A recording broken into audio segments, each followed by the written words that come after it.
నమస్తే ఎవరు ఆల్రెడీ టైటిల్లోనే పెట్టాను నేను తమ్మునేల్లోనే ఎఫ్ఎస్ఓ ఎఫ్బిఓ తర్వాత police constable and RRB and railway SSC GD.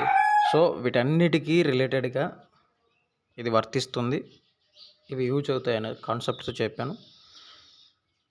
So చూడండి, ఈ మెథడ్స్ యూజ్ అయితే ఆల్రెడీ ప్రీవియస్ అడిగిన బిట్స్ నుంచి నేను ప్రీవియస్ పేపర్లు తీసుకున్నా. ఆ బుక్లెట్ నుంచి ఇవి అక్కడ నుంచి మీకు ఎక్స్ప్లెయిన్ చేస్తున్నా, కొన్ని ట్రిక్స్ చెప్తాను. ఆ థియరీ వైజ్ అంటే కాదు, కానీ ఇవి చూడండి. ఒక సంఖ్యను 30% పెంచి 30% తగ్గించిన ఆ సంఖ్యలో ఎంత మార్పు ఉంటుంది?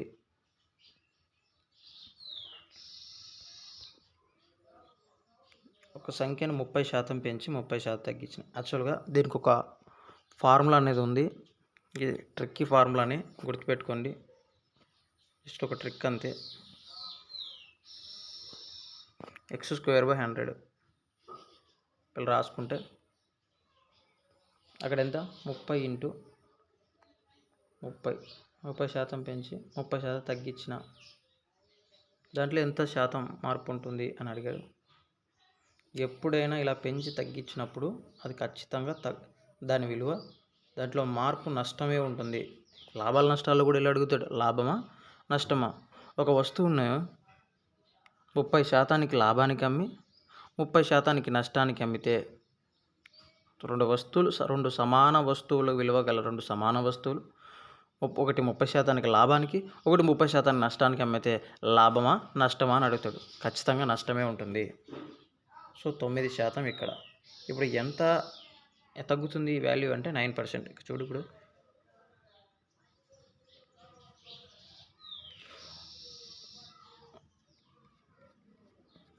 ఎక్కడో చేసామా, ఇక్కడ చేద్దాం. చూడు, ఒక వస్తువును 30% పెంచి 30% తగ్గించారు. ఎంత పెంచారు? 30%. ఎంత తగ్గించారు? 30% బై 100. 0 క్యాన్సల్. సో 9%. ఇక్కడ అప్పటికైనా సేమ్ పర్సెంటేజ్తో పెంచి సేమ్ పర్సెంటేజ్ తగ్గిస్తే డెఫినెట్గా అందులో లాసే ఉంటుంది, నష్టమే ఉంటుంది. ఇది నష్టమే ఉంటుంది, గుర్తుపెట్టుకోండి, నష్టమే ఉంటుంది. సో ఆన్సర్ వచ్చేసి ఇక్కడ 9% తక్కువ, ఇది ఆన్సర్. దీన్ని ప్రాబ్లమేటిక్గా చేయాలి అంటే చూడండి,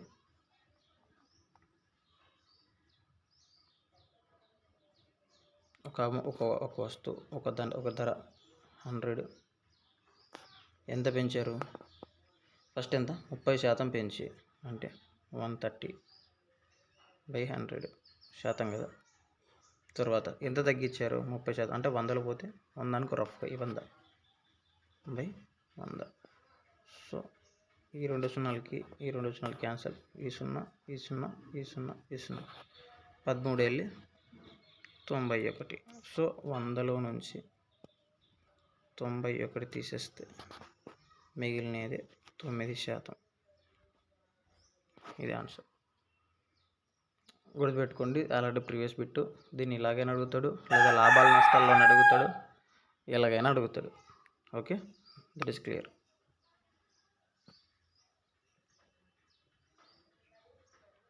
తర్వాత ఇక్కడ చూడండి, ఒక పట్టణ జనాభా 20% వృద్ధి చెందుతుంది.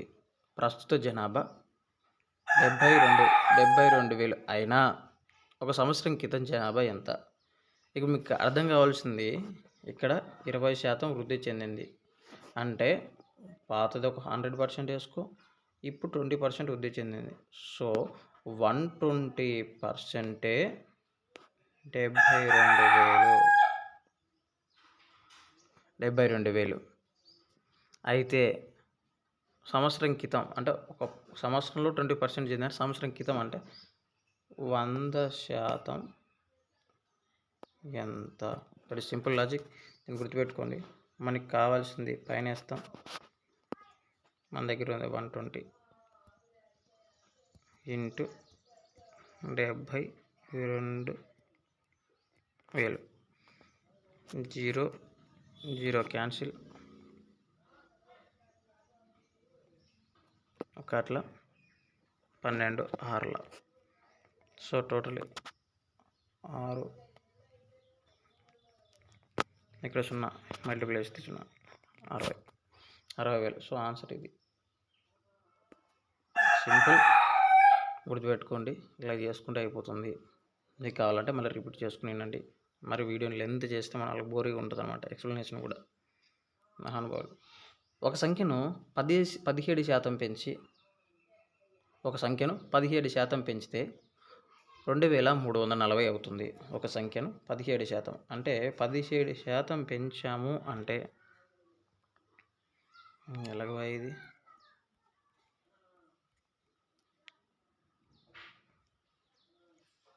రైట్.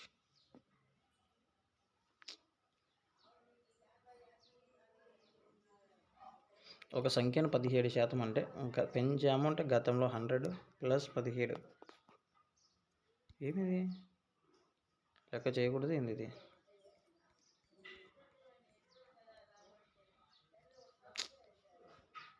లెక్కకే దోషం ఉంది అయ్యా.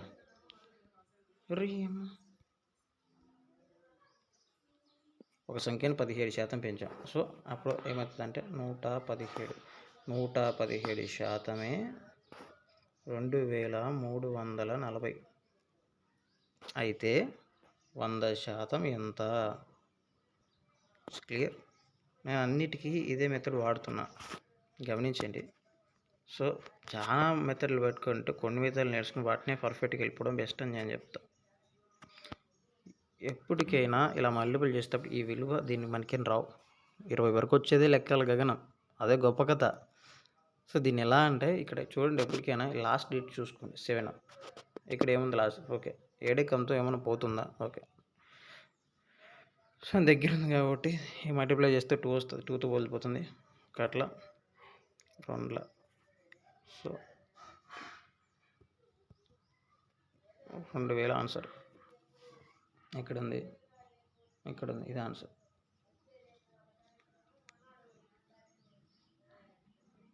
ఇది అసలైన క్వశ్చన్.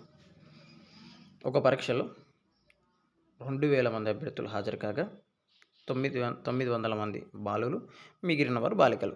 32% మంది బాలులు, 38% మంది బాలికలు పరీక్షలో ఉత్తీర్ణత సాధించారు. అయితే ఎంత శాతం మంది పరీక్షలో ఉత్తీర్ణత సాధించలేదు? That is clear. Simple question, but lengthy question. So క్లియర్గా చూడండి. మొత్తం ఎంతమంది? 2000 మంది. ఇక్కడ బాయ్స్ నీకు అర్థం కానీ చెప్తున్నా. నేను రఫ్ అయిపోయింది లాస్ట్ గీసుకొని వెళ్తాను. గర్ల్స్ 800 మంది, 900 మంది బాలులు ఏమయ్యారు? ఇక్కడ 900 మంది అంటే బాయ్స్ 900 మంది ఉన్నారనుకో, వాడు చెప్పిన ప్రకారం. గర్ల్స్ ఎంత ఉండాలి? 1100 ఉండాలి. తీసే ఎందులో నుంచి. సో 2000 నుంచి 900 వేసేస్తే మిగిలేదు 1100. ఓకే. సో 32 మంది వాళ్ళు ఉత్తీర్ణత సాధించారు. అంటే 32 మంది సాధించారంటే ఇక్కడ మనం ఏమడిగాడు? మెయిన్ టార్గెట్ ఇక్కడ ఉత్తీర్ణత సాధించలేని వారి గురించి అడిగాడు కాబట్టి మనం వాళ్ళకి డైరెక్ట్ వెళ్ళిపోదాం. మళ్ళీ వీళ్ళని సాధించేదంతా కాదు. సో ఇక్కడ 32 మంది సాధించారంటే ఇప్పుడు సాధించలేని వారి శాతం ఎంత? 68 మంది. సో 68 × 900 68% సాధించలేదు. So cancel. ఓకే. నెక్స్ట్ 9 ఎంబల 72, 9 ఆరుల 54, 54 ఒక 7 61. అంతేగా? గుర్తుపెట్టుకో. తర్వాత ఇక్కడ 38% సాధించారు. సాధించలేని వారి శాతం ఎంత అంటే 62%. అంతేగా? రైట్. సో వీళ్ళల్లో 62% ఎంత? 62/100. ఈ 100 క్యాన్సిల్. 62 × 62 11 ఇంట్లో చేయి. డైరెక్ట్ చెప్తున్నాడు, చిన్న పిల్లలైతే కాదు కదా.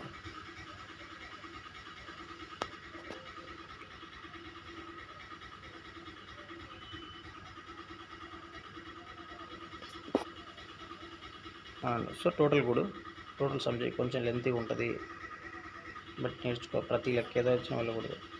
612 + 682 4 9 1294.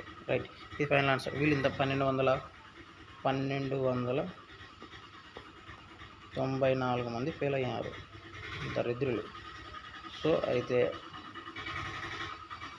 ఎంత శాతం, వీళ్ళు ఎంత శాతం అన్నాడు. టోటల్ మెంబర్స్ ఎంత, 2000 ఇంటూ 100 క్యాన్సిల్, రెండు క్యాన్సిల్. సో ఒకటితో చూడు, 2 ఒక అట్లా 4 పెంచుకో, 6ల 4 ఒకటి ఉంటుంది 7. సో ఇక్కడ 10 ఉంది కాబట్టి ఒక పాయింట్ పెట్టేసి ఆన్సర్ 67.7. ఇది ఆన్సర్. ఇది సింపుల్గానే ఉంది, నేను ఎక్స్ప్లెనేషన్ కాబట్టి మీకు పెద్దగా అనిపిస్తుండొచ్చు, కానీ ఇది ఆన్సరు. బట్ మెథడ్ నీకు క్లారిటీ రావాలని చేశాను. సో వచ్చేసి ఇక్కడ ఉంది ఆన్సర్ 64.7. నెక్స్ట్ ఫైనల్ ఏట్ ఉంది, ఇలా వైపునే ఇక్కడ ఒకటి ఉంది ఏజ్. అన్నీ కవర్ చేశాను, ఏజ్లు తీసుకొచ్చాను, అన్నీ కవర్ చేసుకుంటూ వచ్చాను. చూడు, ఇది ఇంకా సింపుల్. 3 సంవత్సరాల క్రితం రాము మరియు గోపిల వయసుల నిష్పత్తి. రాము ఇప్పుడు గోపి 3 years ఎగో అన్నప్పుడు మైనస్ చేసుకోవాలి. రాము గోపిల వయసు 4:3. అయితే 2 సంవత్సరాల తర్వాత 5:4, 2 years ప్లస్. ఓకే, అయితే ప్రస్తుత వయసులో ఎంత? ఓకే, ప్రస్తుత అన్నాడు గుర్తుపెట్టుకోండి. రైట్, చిన్న మెథడ్ గుర్తుపెట్టుకోండి. దీనికి మధ్య డిఫరెన్స్ ఉంటుంది, ఒకటి ఉంది. దీనికి మధ్య డిఫరెన్స్ ఉంది, ఒకటి ఉంది. మనకి ఇప్పుడు ఇద్దరు వయసులు కావాలి, వయసులు మొత్తం ఎంత కావాలి. ఓకే, ఇప్పుడు ఫస్ట్ రామ వయసు కనుక్కుందాం. 4 ఇంటూ ఈ 2 సమ్ చేయి, 3 + 2 5 ఇంటూ ఇక్కడ కింద బేస్ పాయింట్లో ఏముంది, కింద 1 బై హెడ్ మీద ఎంత ఉంది, 1. సో 4 5 20. ఇది 3 సంవత్సరాల క్రితం వయసు. ఇప్పుడు క్రితం అన్నాడంటే దీన్ని ఖచ్చితంగా మనం కలుపుకోవాలి. ప్రస్తుతానికి రావాలంటే 3 సంవత్సరాలు కలుపుకోవాలి, +3. ఇప్పుడు ప్రస్తుత రాము వయసు ఎంత అంటే 23 సంవత్సరాలు. ఇప్పుడు గోపి వయసు కనుక్కుందాం. సేమ్ అదే ఫార్ములా, 3 గోపి 3, ఇక్కడ 5, 3 + 2 5, బేస్ కింద పాయింట్లో 1, హెడ్లో 1. సో 15. ఈ 15కి ఏం చేయాలన్నా, క్రితంలో ప్రస్తుతానికి పోవాలంటే 3 సంవత్సరాలు, అక్కడ 3 అని మెన్షన్ చేశాడు. 4 సంవత్సరాల క్రితం అంటే 4, 5 సంవత్సరాల క్రితం అంటే 5, 6 సంవత్సరాల క్రితం 10 సంవత్సరాలు 10 అలా. సో 18. వీళ్ళు ప్రస్తుత వయసులు ఎంత అంటే ఈయనేమో 23 సంవత్సరాలు రాము గారిది, ఈ గోపి గారిది ఏమో 18 సంవత్సరాలు. వీళ్ళిద్దరిది కలిపి అడిగాడు, టోటల్ అడిగాడు. సో 23 + 18 ఎంత? మనకి ఇలా కూడా రాదు, కానీ ఇలా కూడాల్సిందే. 11:41. సో వీరిద్దరి ప్రస్తుత వయసులు మొత్తం 41 సంవత్సరాలు. ఇది ఆన్సర్. చూడు ఎక్కడుందో చూడు, మనకి ఆప్షన్ ఇవ్వలేదా? వచ్చే ఓకేలే, 41 సంవత్సరాలు ఇలా చేసిన అదే answer. Okay, 41 years. Thank you. దీని రిలేటెడ్ వెళ్ళిపోతాం, ఎందుకంటే ఇవి ఇంపార్టెంట్ కాబట్టి. చదివిన ఎలాగో రివిజన్ అవుతాయి, బట్ ఇవి చేస్తేనే వస్తాయి. So practice makes man perfect. Okay, subscribe చేసి మీ ఫ్రెండ్స్కి షేర్ చేయండి అబ్బా.